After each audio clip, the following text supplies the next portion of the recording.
منال جب پریشے کے پاس پہنچی تو اچانک اسے اپنے سامنے دیکھ کر حیران رہ گئی۔ پریشے نے جلدی سے منال کو بٹھایا اور پوچھا کہ منال سب خیریت تو ہے؟ تم اس طرح اچانک یہاں کیا کر رہی ہو؟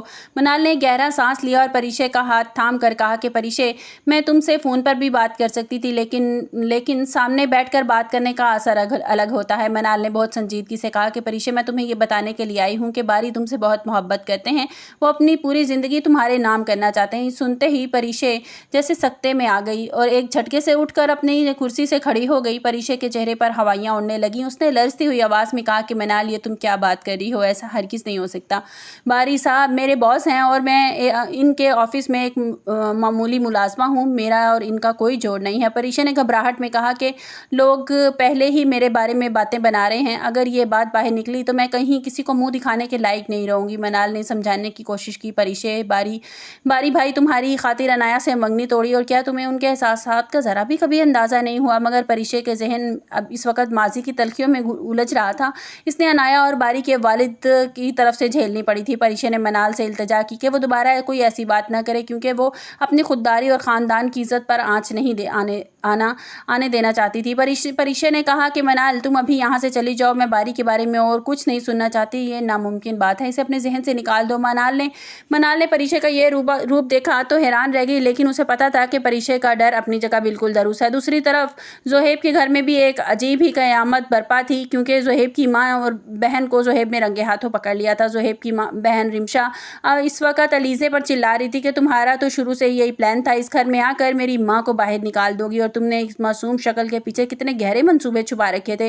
زہیب کو تو تم نے اپنے قابو میں کر لیا، لیکن تم ہمیں بے وقوف نہیں بنا سکتی اتنے آرام سے۔ زہیب کی ماں نے زہر اگلتے ہوئے کہا کہ یہ معصوم شکل ہمارے سامنے مت بناؤ، زہیب کو تم بے وقوف بنا سکتی ہو، لیکن ہم تمہاری چالیں اچھی طرح سمجھتی ہیں۔ علیزے ویل چیئر پر بیٹھی تھی اور آنسو بہا رہی تھی اور بار بار کہہ رہی تھی کہ میں نے ایسا کچھ نہیں سوچا، آپ کو یہ گھر کو میں اپنا ہی سمجھتی ہوں۔ علیزے نے روتے ہوئے کہا کہ اگر آپ لوگ چاہیں تو آپ زہیب سے پوچھ سکتے ہیں، میں نے آج تک زہیب سے آپ کے خلاف کبھی کوئی بات نہیں کی۔ عین اسی لمحے زہیب کمرے میں داخل ہوتا ہے اور اپنی ماں اور بہن کی تمام زہریلی باتیں اپنے کانوں سے سن لیتا ہے۔ زہیب غصے میں اس وقت دیکھنے والا تھا، وہ گرج کر بولا، بس کر دیں آپ لوگ، مجھے اس طرح کی آپ لوگوں سے بالکل امید نہیں تھی، آج تو میں نے اپنے کانوں سے سن لیا کہ تو آپ کیا کرتے ہوں گے میرے پیچھے سے اس کے ساتھ؟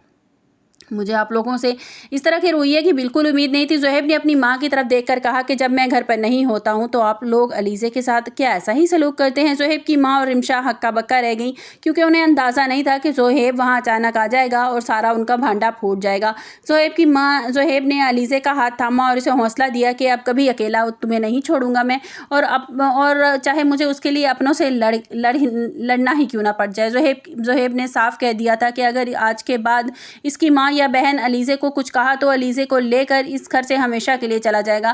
ادھر انایا اپنے گھر میں ایک الگ ہی گھناؤنی سازش تیار کری تھی۔ اس نے اپنی باپ کو اس بات پر راضی کر لیا تھا کہ رحیل کے ساتھ منال کی شادی رحیل سے کروا دی جائے۔ انایا جانتی تھی کہ اگر منال اس کے گھر کی بہو بن کر آ گئی تو باری کی مجبوری بن جائے گی اور وہ انایا کو دوبارہ رشتہ جوڑے۔ انایا نے اپنی ماں سے کہا کہ امی، رحیل منال کے بنا نہیں رہ سکتا، ہمیں چچا جان کے گھر رشتہ لے کر جانا ہوگا ورنہ رحیل کوئی غلط قدم اٹھا لے گا۔ انایا کا اصل مقصد اپنے بھائی کی خوشی نہیں بلکہ خاندان میں دوبارہ داخل ہونا تھا، تاکہ وہ پریشے سے اپنا پرانا بدلہ لے سکے اور وہ باری کو حاصل کر سکیں۔ اسی دوران رمیسا کو جب پتہ چلا کہ پریشے اور زوبیا علیزے کے گھر جانے والی ہیں تو وہ کے گھر پہنچ جاتی ہیں۔